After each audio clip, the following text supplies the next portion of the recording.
High, it's MD Rabiusani and welcome to my channel. আপনারা অনেকেই জানেন যে আমি অ্যাপ ডেভেলপার হিসেবে ফাইবার মার্কেট প্লেসে কাজ করে থাকি এবং প্রায় অনেকগুলো অ্যাপস আমি ডেভেলপমেন্ট করছি। এখন এই এক্সপিরিয়েন্স থেকে আমি আজকে একটা বাধার কথা বলবো যে আমরা যারা বাংলাদেশ থেকে অ্যাপ ডেভেলপমেন্ট শিখতে যাই তাদের জন্য অ্যাপ ডেভেলপমেন্ট শেখা অথবা নিজে একজন অ্যাপসের ওনার হওয়া কতটা কঠিন হয়ে পড়তেছে।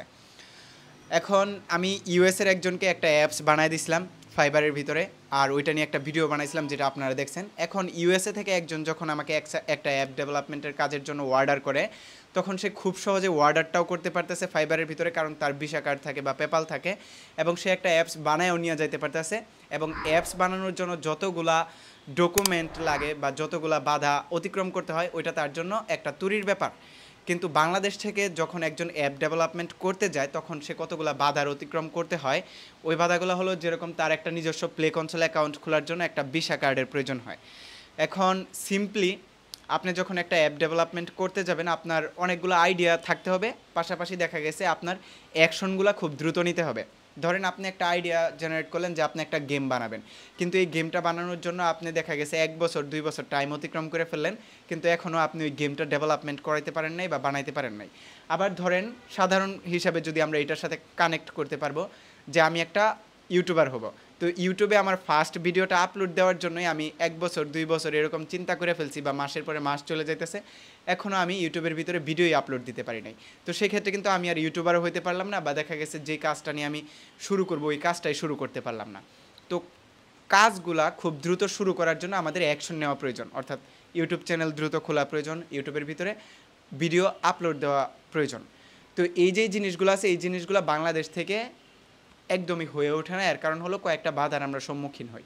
যেরকম আপনি চাইলে ফ্রিতে একটা ইউটিউব চ্যানেল খুলে ফেলতে পারতেছেন ইউটিউবার হওয়ার জন্য, কিন্তু অ্যাপ ডেভেলপার হওয়ার জন্য যে একটা এক্সপিরিয়েন্স আপনার লাগবে, যে না প্লে স্টোরে একটা অ্যাপ, মিনিমাম অ্যাপ আমি প্লে স্টোরে আপলোড দিই, এটা আমরা দিতে পারি না। এর কারণ হলো কি, বর্তমানে প্লে কনসোল অ্যাকাউন্ট, অর্থাৎ ইউটিউবে ভিডিও আপলোড দেওয়ার জন্য ক্রিয়েটর স্টুডিওর ভিতরে ঢুকে ইউটিউবে আপলোড দিতে হয়, আর ওই রকমই প্লে স্টোরের ভিতরে অ্যাপ আপলোড দেওয়ার জন্য প্লে কনসোল অ্যাকাউন্ট থেকে অ্যাপটাকে আপলোড দিতে হয়। একটু ভালোভাবে বোঝানোর জন্য আমি জাস্ট আমার ইউটিউবের যে অ্যাডমিন প্যানেল, বা এটাকে বলা হয় ক্রিয়েটর studio.youtube.com, আপনি যখন একটা ইউটিউব চ্যানেল খুলবেন তখন এরকম একটা ক্রিয়েটর স্টুডিও প্ল্যাটফর্ম পাবেন, যেটার ভিতরে আপনি আপনার ভিডিওগুলো আপলোড দিতে পারবেন। যেরকম আমি আমার যে ভিডিওগুলো আপলোড দিছি ওইগুলো এইখান থেকে আপলোড দিছি, এবং তারপরে আমি বুঝতে পারি যে কোন ভিডিওটাতে কতগুলা ভিউ হয়েছে, কতগুলা কমেন্ট আসছে এবং কতগুলা লাইক পাইছি আমি। তো এই যেই জিনিসগুলো আমি অ্যানালাইসিস করতে পারতেছি আমার ভিডিওর, ঠিক এরকমই কিন্তু আপনি যখন প্লে স্টোরের ভিতরে একটা অ্যাপ আপলোড দেবেন আপনিও দেখতে পারবেন। তো প্লে স্টোরের ভিতরে অ্যাপ আপলোড দেওয়ার জন্য লাগে হলো কনসোল অ্যাকাউন্ট। তো কনসোল অ্যাকাউন্টটা অ্যাকচুয়ালি ফ্রি না। ইউটিউব চ্যানেল যেরকম আপনি ফ্রিতে খুইলা ভিডিও আপলোড দিতেছেন, কনসোল অ্যাকাউন্টের জন্য $25 দিতে হয়। তো আমি আমার প্লে কনসোল অ্যাকাউন্টে ঢুকে, আপনি যখন প্লে কনসোল লিখে সার্চ দিবেন অ্যাকাউন্ট এইখানে খুলতে পারবেন $25 দিয়ে। কীভাবে খুলতে হয় এটার ভিডিও দেওয়া আছে। তো গো টু কনসোল অ্যাকাউন্টে যাওয়ার পরে আমি দেখতেছি যে এখানে আমার অনেকগুলা কনসোল অ্যাকাউন্ট অলরেডি আছে, মানে অনেক অ্যাপ ডেভেলপার বা অনেক আমাকে দেখা গেছে অনেকে অ্যাপ ডেভেলপার হিসেবে হায়ার করছে, এবং তাদের যে প্লে কনসোল অ্যাকাউন্ট ওইটার অ্যাক্সেস দিয়ে রাখছে অ্যাজ এ ম্যানেজার অথবা অ্যাডমিন হিসেবে, যাতে করে আমি তাদের অ্যাপগুলো আপলোড দিয়ে দিতে পারি। তো আমি যদি এইখানে আমার যেই প্লে কনসোল অ্যাকাউন্টে এইটা দেখাই, যেরকম L33T90, এটাতে ঢুকলে আমি দেখতে পারতেছি যে আমার 3টা অ্যাপ পাবলিশ করা আছে, এরপরে আমি আর পাবলিশ করি নাই। বাট আমি অনেককেই অ্যাপগুলো ডেভেলপমেন্ট করে তারপরে তাদের প্লে কনসোল অ্যাকাউন্টে পাবলিশ করে দিছি। তো এইখানে যদি আমি আরেকটা জিনিস দেখাই, যেরকম এটা ওনাকে যে অ্যাপটা আমি বানাই দিছি, এটার মানে অনেকগুলো অ্যাপ বানাই দেওয়া হয়েছে, আর মাঝখানে দেখা গেছে এটার অ্যাক্টিভ ইউজার বেশি, বা কিং কালার রাশ 300 জন অ্যাক্টিভ ইউজার আছে, বাট উনি এখন প্রমোশন করতেছে না।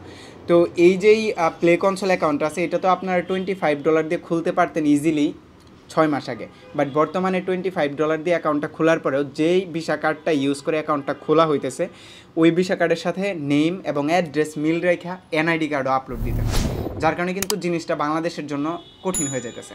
এখন বাংলাদেশের সবার কাছে ভিসা কার্ড অ্যাভেলেবেল থাকে না। যেরকম আমি কিছুদিন আগে একজন সৌদি আরবের লোকের অ্যাপ ডেভেলপমেন্ট করে দিছি, এই যেরকম এই অ্যাপটা হার্ডলক। তো ওনার হয়েছে কি, উনি আমি বলছি যে ভাই অ্যাপটা আমি বানাইতেছি, উনি অ্যাপটা বানাইছে, বিকেলবেলা উনি অ্যাড মুভ অ্যাকাউন্ট প্লে কনসোল অ্যাকাউন্ট খুলে ফেলছে, ওনার খুলতে 10 মিনিট লাগছে।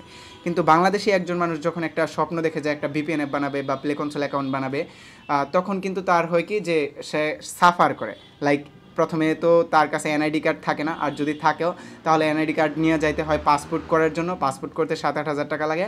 আবার পাসপোর্ট করার পরে পাসপোর্ট নিয়ে যাইতে হয় ওয়েস্টার্ন ইউনিয়ন ব্যাংকে ইবিএল অ্যাকাউন্ট খোলার জন্য।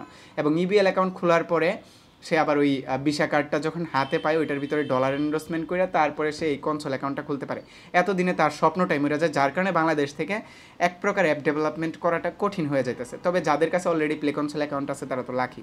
তো এইটা যেরকম এই যে ওনার যেই ইউএইতে যিনি থাকেন বা সৌদি আরবে বলতে পারেন, ওনার যে অ্যাকাউন্টটা সেই অ্যাকাউন্টটা খুলতে লাগছে 10 মিনিট।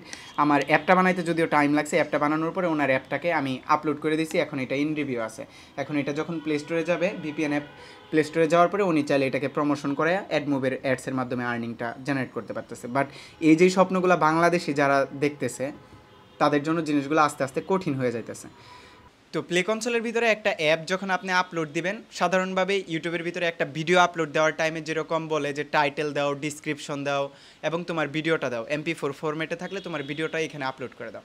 ঠিক ওই রকমই প্লে কনসোলের ভিতরে একটা অ্যাপ আপলোড দেওয়ার টাইমে আপনাকে বলবে যে এপিকে আপলোড দাও, টাইটেল, ডিসক্রিপশন, তোমার অ্যাপের ভিতরে কোনো অ্যাডাল্ট সিন আছে কিনা, বা অ্যাপের ভিতরে কোনো ভায়োলেন্স আছে কিনা, অ্যাপের ভিতরে কোনো সেক্সুয়াল কথাবার্তা আছে কিনা, এই সকল জিনিসগুলো যদি থাকে তাহলে টিক মার্ক দাও, না থাকলে এটাকে ডিজেবল করে তারপরে তুমি অ্যাপটাকে আপলোড দাও। এরকম অনেকগুলো রিকোয়ারমেন্ট থাকে, যে রিকোয়ারমেন্টগুলোতে আমাদের টিক মার্ক দিয়ে অ্যাপটাকে আপলোড দিতে হয়। যেরকম তোমার অ্যাপ কোনো মাইক্রোফোন অ্যাক্সেস নেয় কিনা, ক্যামেরা অ্যাক্সেস নেয় কিনা, বা দেখা গেছে তোমার অ্যাপ যে ইউজার আছে তাদের ডাটা নিবে কিনা।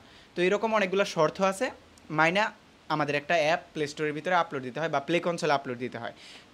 ঠিক যেরকম দেখা গেছে ইউটিউবের ভিতরে একটা ভিডিও আপলোড দেওয়ার জন্য আমাদের অনেকগুলো শর্ত মাইনে আপলোড দিতে হয়, ওই রকমই কিন্তু ইউটিউবে ভিডিও আপলোড দেওয়ার থেকে একটু কঠিন হলো প্লে কনসোলের ভিতরে একটা অ্যাপ আপলোড দেওয়া, কারণ এটা একটা অ্যাপ।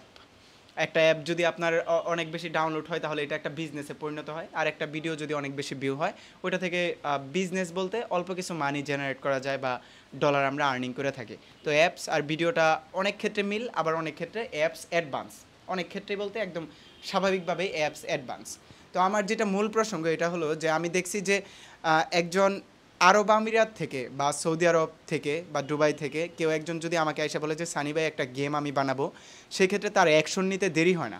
সে চেষ্টা করতেছে যে আজকে একটা গেম বানাবো, গেম বানায় কাজ না হলেও কালকে ভিপিএন বানাবো, ভিপিএন বানায় কাজ না হলেও আমার ই কমার্স অ্যাপে যদি কাজ চলে যায়, লাইক দারাজিবালির মতো অ্যাপ বানাবো, একটা না একটা দিয়ে তার কাজটা চলে যাইতেছে বা সে ট্রাই করতে পারতেছে অ্যাটলিস্ট। কিন্তু বাংলাদেশ থেকে কেউ একজন অ্যাপ ডেভেলপমেন্ট যে করাবে সে ট্রাই করতে পারতেছে না, কারণ প্রথম পদক্ষেপে হয় কি যে একটা নিজের প্লে কনসোল অ্যাকাউন্ট থাকা লাগে। এখন একটা প্লে কনসোল কিন্তু ফ্রিতে পাওয়া যায় না। যেরকম ইউটিউবে একটা ভিডিও আপলোড দেওয়ার জন্য আপনি ফ্রিতে ভিডিও আপলোড দিতে পারতেছেন, একটা অ্যাপস আপলোড দেওয়ার জন্য কিন্তু মাস্ট বি আপনার প্লে কনসোল অ্যাকাউন্ট খোলার টাইমে $25 গুগলকে দিয়ে খুলতে হয়। তো এই $25 দিয়ে খুলতে হয়। এখন ডলার কী জন্য বললাম, কারণ এই $25 আপনি বিকাশে পেমেন্ট করলে হইতেছে না, এই $25 আপনার নিজস্ব একটা কার্ড থেকে পেমেন্ট করে খুলতে হবে, যেরকম একটা ভিসা কার্ড। এখন একটা ভিসা কার্ড নেওয়ার জন্য বাংলাদেশের মানুষের লাগে পাসপোর্ট, এবং পাসপোর্টের পরেও যে ব্যাংক থেকে আপনি পাসপোর্ট দিয়ে ওই ভিসা কার্ডটা নেবেন, তখন ওই ব্যাংকের ম্যানেজার আপনাকে বিভিন্ন রকমের কোয়েশ্চেন করবে যে কী জন্য তুমি এই ভিসা কার্ডটা নিতেছো, কী জন্য এখানে ডলারটা তুমি ঢোকাবা। আপনার পর্যাপ্ত পরিমাণের ক্যাপাবিলিটি থাকতে হবে ওই ডলারটা আপনার ভিসা কার্ডের ভিতরে ঢোকানোর জন্য। সবাইকে আবার ভিসা কার্ডগুলো দিতেছেও না। তো ব্যাপারটা হলো এই যে ভিসা কার্ড আছে, এই ভিসা কার্ডটা এত কষ্ট করে নেওয়ার পরে আপনি গুগল প্লে কনসোল অ্যাকাউন্ট খুলতে পারবেন, এবং আপনার ওই ভিসা কার্ডের নামে same to same NID account থাকতে হবে, অর্থাৎ এনআইডি কার্ড থাকতে হবে। যদি আপনার এনআইডি কার্ডের নাম থাকে রবিউস সানি, আপনার ভিসা কার্ডের নামও রবিউস সানি হতে হবে। তারপরে আপনি একটা প্লে কনসোল অ্যাকাউন্ট খুলতে পারবেন, এবং তারপরে আপনি একটা গেম বানাইতে পারবেন ফাইবার মার্কেট প্লেস থেকে যে কোনো অ্যাপ ডেভেলপার হায়ার করে, অথবা দেখা গেছে আমার নিজস্ব একটা ওয়েবসাইট আছে riskindev.com, এইখান থেকেও আপনি নিজস্ব একজন ডেভেলপার হায়ার করে একটা অ্যাপস বানাইতে পারতেছেন। কিন্তু যদি আপনি প্লে কনসোল অ্যাকাউন্ট খুলতেই না পারেন, সেক্ষেত্রে কিন্তু আপনি ওই অ্যাপসই বানাইতে পারতেছেন না। তো এই জন্যই বললাম বাংলাদেশ থেকে অ্যাপস ডেভেলপমেন্ট করা অনেকটাই কঠিন। তবে 6 মাস আগে একটা প্লে কনসোল অ্যাকাউন্ট খোলার জন্য এনআইডি কার্ডের সাথে নাম মিল থাকা লাগতো না, যার কারণে অনেকেই বিভিন্ন রকমের ভার্চুয়াল কার্ড দিয়ে প্লে কনসোল অ্যাকাউন্ট খুলে ফেলছেন। তো আমি বলবো যে তারা লাকি, যাদের অলরেডি একটা প্লে কনসোল অ্যাকাউন্ট আছে, তারা চাইলে এখন হয়তোবা যে কোনো বিজনেসে ট্রাই করতে পারতেছে। সে চাইলে একটা গেম বানাইতে পারতেছে, ভিপিএন অ্যাপ বা ই কমার্স অ্যাপ বানাইতে পারতেছে। কিন্তু যারা খুলতে পারে নাই তাদের জন্য এই অ্যাপ ডেভেলপমেন্টের সেক্টরে ঢোকাটাই অনেক কঠিন হয়ে যাইতেছে। তবে হ্যাঁ, আপনি যদি অ্যাপ ডেভেলপমেন্ট শিখে নিজে ফ্রিল্যান্সিং কাজ করতে চান ফাইবার মার্কেট প্লেসে, তাহলে আপনি খুব সহজে কাজ করতে পারেন। আর শিখাটা তো সবাই ফ্রিতে শিখতে পারেন। এর জন্য আপনার দেখা গেছে ওই প্লে কনসোল অ্যাকাউন্ট যে থাকতে হবে, ব্যাপারটা ওইরকম না। That's all guys. যদি এই ভিডিওটা ভালো লেগে থাকে তাহলে অবশ্যই লাইক দিবেন and subscribe my channel to stay with me.